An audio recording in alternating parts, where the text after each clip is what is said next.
What would you consider to be a good, solid team GPA? If you make it, if you get somewhere between 2.9 and 3.0, you'll lead the country. I mean, when we did, that's where we were at. Somewhere between 2.9 and 3.0. In the past, when I've led the nation, that's where it's at. As the team has sort of been rewarded this season with on-field success for its buy-in, have you noticed greater buy-in in other areas like academics? Well, we'll know more at the end of the semester, you know. We'll have a better idea at the end of the semester. I think we've done better academically, it seems. The other thing that's kind of a moving target is we're a real young group, so, you know, sometimes GPAs are tougher to come by the first 2 years than the last two, but I'm kind of curious, though. I'm kind of curious, and we've generally elevated our GPA from one semester to the next. I thought I was disappointed in last semester's, so we'll see. How did it sort of come about that the football operations building started getting used for academic support stuff? Yeah, well, I think first of all, there's a ton of room. I think I don't know exactly where it originally started, but you know, they'd go right from dinner to study hall, and so then you know, right down the hall we had the empty meeting rooms, you know, that could accommodate plenty of people. So then they started meeting in those meeting rooms, and then also we had a bunch of office space on that top floor. And so, you know, we've got some sports information, we've got the cafeteria, we've got academics up there. And some of that has to do with just their space, and it's convenient for everybody. This building lays out pretty well until you get to the top floor. Then you had to be kind of creative to figure out a way to use that much space, and nobody wanted a lopsided building, so we wanted a full floor up there. And well, so we added another kind of board meeting room, which we do scout teams there. Made the offices real big, but then after a while they were getting too big. We put the coach's locker room in there, and it still had additional space, and made a bunch of office space, which, as I say, that's utilized by the training table people, a portion of sports information, and academics. And the academics thing has worked out really well, because our guys come and go, and they'll see them in the hall, and they study there on that floor and all the rest. Does the short week present any challenges for you guys, or how does that impact you playing on Friday instead of Saturday? Well, we got to practice today, and then also got to get the game plan in earlier, so it's just a lot faster pace to get the game plan in. Have you looked at much film yet on UW? Yeah, quite a bit. What stands out when you look at it? They're big, strong, physical, you know, just really aggressive. Their defensive line, I think, is really strong. And then, just good, solid players, really. Mike, what does the Apple Cup mean to you? Obviously, such a big rivalry game in the state. Well, I mean, I think all the games are meaningful, so we need to just go play the best we can. Just worry about improving another week and, being the best team we can be out there. How do you handle these rivalry games, just making sure that your players aren't too amped up, or that they're getting caught up in all the whirlwind and things? Focus on improvement, because that's really all you can control, and that's all we've really been doing up to this point. Just make sure that together as a team we get a week better. Coach, if Peyton Bender's your guy on Friday, do you change the playbook at all, limit it in terms of, like you talked earlier in the season with Luke having, less to do with the line of scrimmage? Do you change it all? Not a lot. Not really. He may have a play or two that he likes or he's good at, Jeremiah Allison playing his last Apple Cup. What's kind of the impact he's had, and is he one of the best leaders you've ever coached? He's a good one, on and off the field. Kind of, you know, a lot of character off the field, in addition to his efforts on the field. So, yeah, just a good, solid person. One of our early classes that I think's had an impact on the others around here for a while. Mike, I think there's some steam for Alex Grinch, maybe being in that conversation for Assistant of the Year, which would be a nice little reward. When you looked at him in the offseason as the guy to step in and be a coordinator, a couple of things that you personally were impressed with, and have you always been a guy that's sort of taken a chance on a guy that hasn't been a coordinator before? Do you prefer coordinator experience, or have you done that in the past? Did you let the guys just kind of get a chance to do that? No, I've done a little of both. Biggest thing, he was a part of a really good defense and then kind of had a proven track record, and then is that point in his career where I knew that he, you know, not only had earned the right to be a coordinator, but was hungry and capable to do it, and I think he's done a really good job of it. So.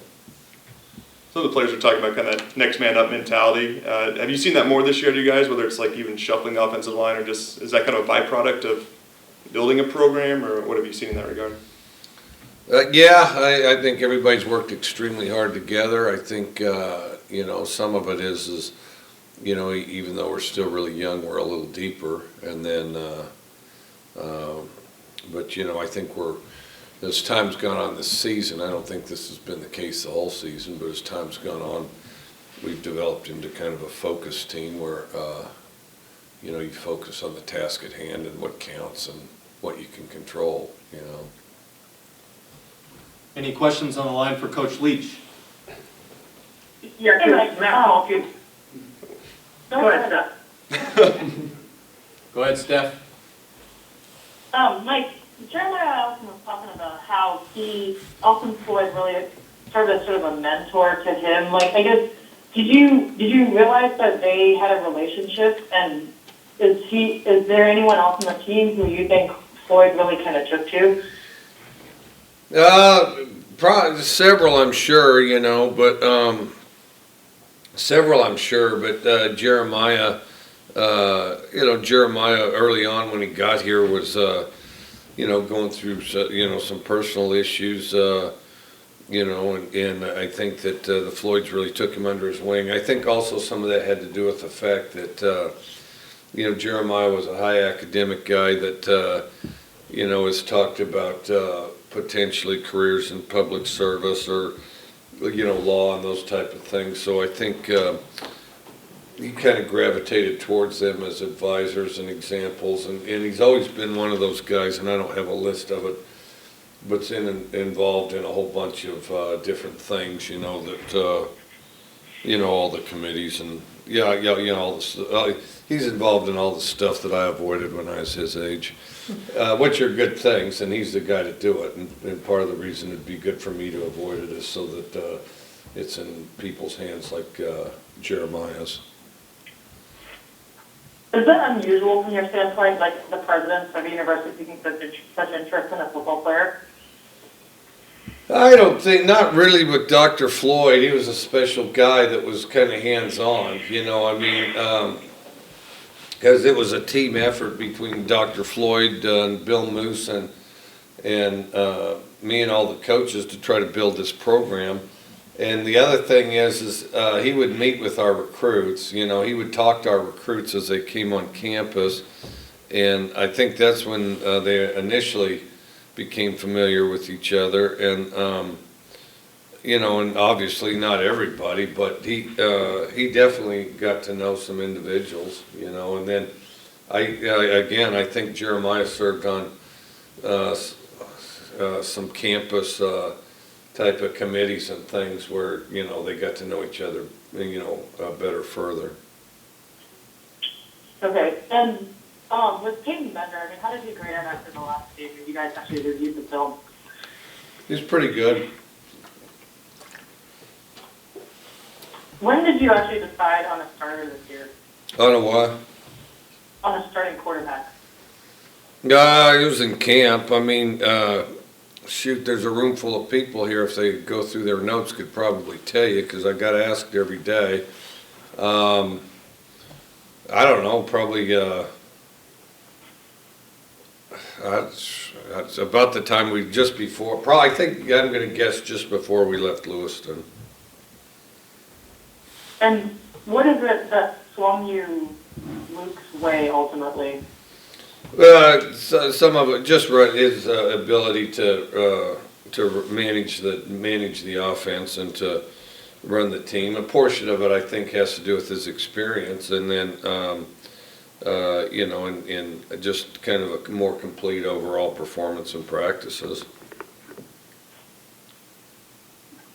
Okay, thank you. Yeah. Mike, Matt Calkins with the Seattle Times. After the Colorado game, when you gave the interview on ESPN, you said that Luke Falk was as healthy as can be and that you rested him in the second half. I think a lot of people looked at that response and thought it was kind of flippant for somebody who's been carted off.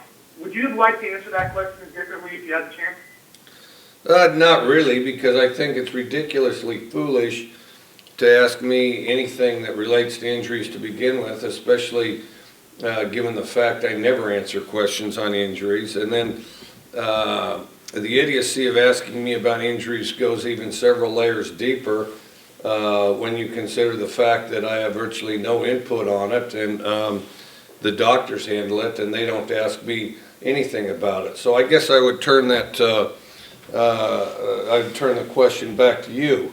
If you had it to do over again, would you ask a better question than that, or would you stick with that foolish question? I probably would have stuck with it. I was just curious because I think that people did think it as, look at it as flippant, so I just wanted to see if you thought differently. Do you mind if I ask you about head injuries just in general? Nothing to do with your players, but just as we get more information about that subject, it's affecting the way that, you know, different coaches and different programs, you know, look at head injuries and the way they practice. As more information has come out over the years, has it affected your approach to coaching at all? No, because it's always been in the hands of doctors and trainers. If they're there, if they're there and they're cleared, I coach them. If they're not, I don't. All right. Thank you, Coach. Yep. Other questions? Hey, on Mike, I have a question. Can you explain what is behind your policy on not addressing any injuries at all, even in a situation where, you know, the kid was carted off the field? Like, what is behind that? Because I know you've mentioned HIPAA before, but most football coaches in America do say something about injuries. So what is your rationale for that? Well, one, the fact that they violate HIPAA doesn't mean that I'm going to. Two, I'm not qualified to talk about injuries. That's something that doctors and trainers have the expertise for. Three, I don't see any sense in giving the opponent any additional information. Four, how am I able to predict what a guy's going to be able to do physically or not, given the fact that if you refer to one, it's back in the hands of the doctors. Five, somebody's going to play that position no matter what, and the last thing we're going to do is create a distraction for our team and sing the blues and act like somehow we're working our way out of a hole because someone else is playing that position, because the other person playing the position may be just as good or better than the last one. And I quite frankly don't understand coaches that are constantly talking about injuries, because to me it smells of hiding behind trying to generate an excuse in case they need one after the fact if the game doesn't go the way they hope it does. I see. So when are you going to make a decision this week as to who will start for you as quarterback? Oh, I don't think I'll share that either. Game time. Okay. Yeah, game time. Well, we're going to make that decision. We're going to make that decision 27 seconds before kickoff. Okay, thank you. Yep. Any other questions on the line for Coach? Okay, back in the room. Mike, I know when Gabe got here as a freshman, he was supremely confident, but he's also admitted that he's struggled with some of the lows, getting through some of the bad junctures, and credits you for helping him sort of deal with that, especially in his redshirt year. Did you notice a breakthrough with him in terms of how he dealt with sort of the lows of his career? A bunch of stuff hit him at once. I think he just sort of gradually, continually battled through it. You know, I think he just the biggest thing, he just sort of stuck with it, and then, I think about, I don't know, a couple months in, he just really dedicated himself to improve his skills as a player, just to work extremely hard as a player. You know, to really focus on his ability, you know, to improve, you know, ways that he could improve, ways that he could get better, and had an off-season, you know, where he is just extremely hungry for improvement, worked. I also think that that example rubbed off on others as well. He talked about, for the UCLA game, about wanting to be respected and that people wouldn't respect this program until they had to. And in the rankings that came out yesterday, you guys are still behind Oregon despite the fact that you beat them at their place and you have the same record. If you had a message to the voters, what would it be, or do you not care, or do you, I don't know. No, I don't have any control over that. I got too many things to worry about. The things I have control over, there's more of those than I can address, so I worry about that. Coach, some of the players have talked about Peyton Bender being maybe a little more willing to go deep than Luke Falk. Is there anything else that stands out between the two?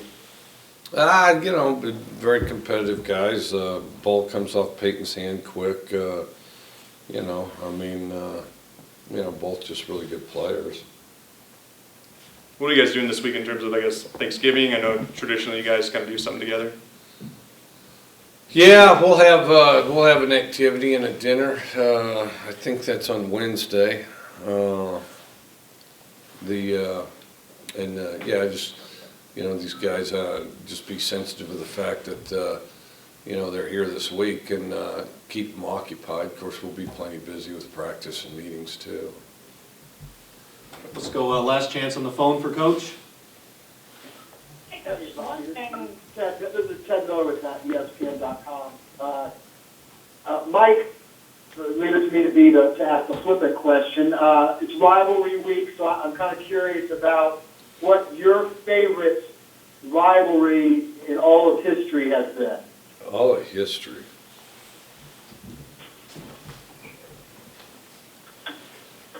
Jeez, I don't know.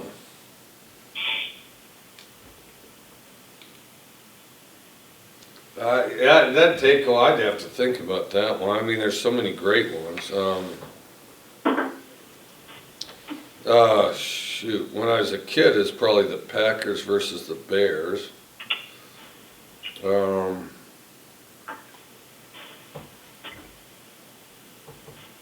can include historical figures or anything like that. It doesn't have to just have to be football. Wow, I don't know. I'd have to think of that. Well, you got Patton and Rommel in the North Africa.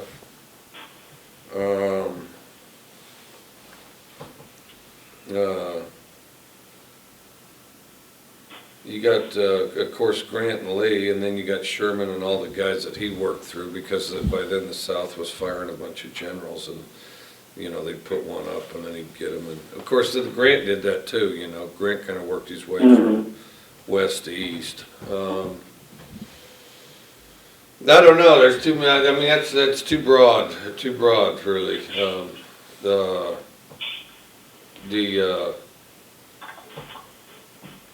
Yeah, I don't know. That's you know, of course, right. All right, I'll reduce it down for you. How about what would you say? What rivalry between two historical figures is closely related, or could be compared to you and Chris Peterson at Washington? Yeah, shoot, I can't. Yeah. You know, if you call me in like 2 days and I think about it during off moment, I could come up with something. I don't have anything good right now. I wish I did. I mean, I don't. You got me. I don't have a good one for you. Well, then let me just ask you this. What is your overall philosophy with rivalry games? Are these different for the teams and every week of preparation, or are rivalries mostly just about fans? I think both, but I think your team's typically already motivated for it, you know? And I think your team's already typically quite motivated, and you just keep them focused and on track as far as you know, their job, their technique and things. I think that, you know, but with rivalries, teams are already inclined to be pretty motivated. All right, then. Thanks a lot. Yeah.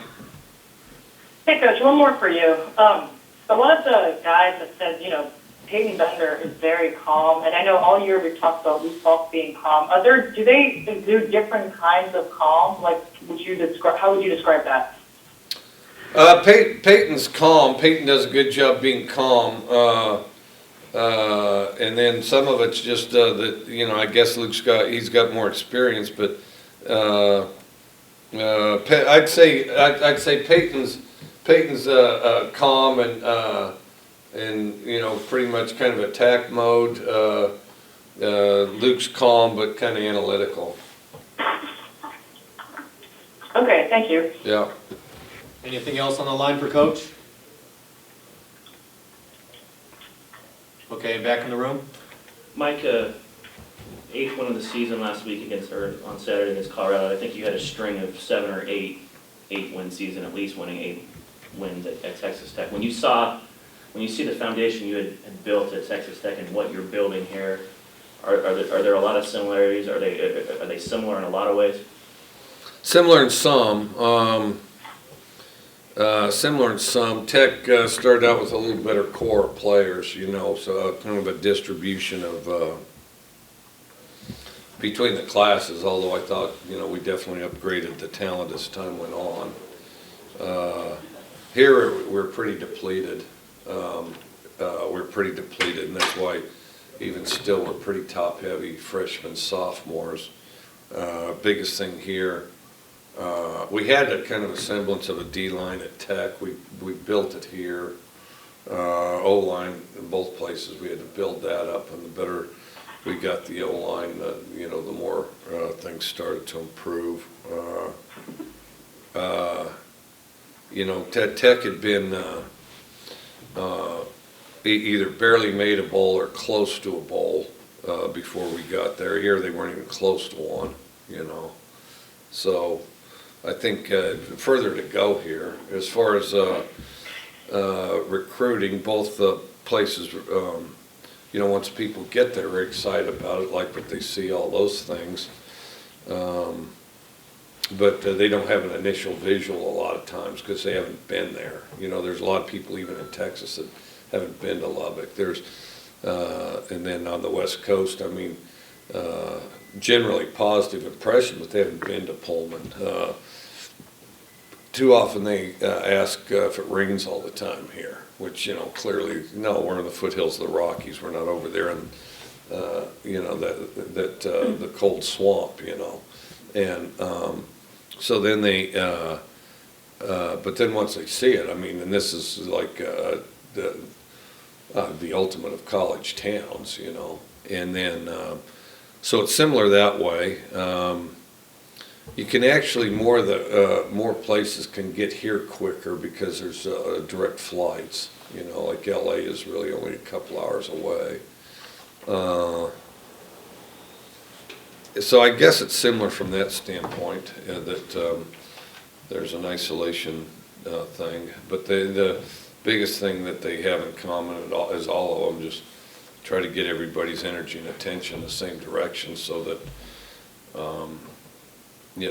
people are duplicating each other's efforts rather than tugging against each other. And initially there will be a couple selfish guys that are more interested in what's best for them than the group, and so you try to eradicate either. You have to change them or eradicate them, So in both places we had to do a little of both of those things.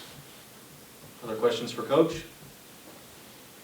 Just got our last one. This is our student question of the week, Coach. With Thanksgiving coming up, they want to know what are you thankful for this year? Shoot. Well, I don't know, turkey, family, the opportunity to work with this team, your team develops into kind of a family, and together we've had the opportunity to accomplish some things and got more things to accomplish. So I'd say that's the biggest thing, and that's what occupies most of my attention right now.